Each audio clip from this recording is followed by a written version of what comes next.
Jadi saya nak ajar pada tuan-tuan satu ayat untuk tuan-tuan amalkan.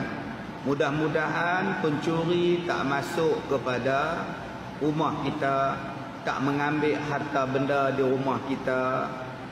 Jadi tuan-tuan amalkan ayat ini tiap-tiap kali tuan-tuan nak tidur malam, tiap-tiap kali tuan-tuan nak tinggalkan rumah, tiap-tiap kali tuan-tuan nak parking kereta di mana-mana pun, motor di mana-mana pun, tuan-tuan bacalah. Ayat dia bunyi macam ni. A'udzubillahi minasyaitonir rajim.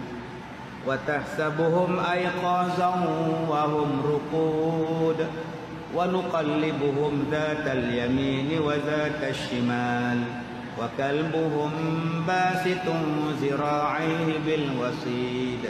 لو اطلعت عليهم لوليت منهم فرارا ولملئت منهم رعبا.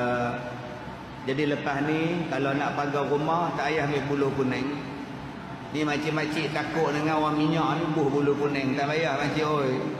Baca surah Al-Kahfi ayat 18. Orang nampak rumah kita tu orang gerun nak masuk. Cuma saya minta mana yang meniaga jangan baca ayat ni pula.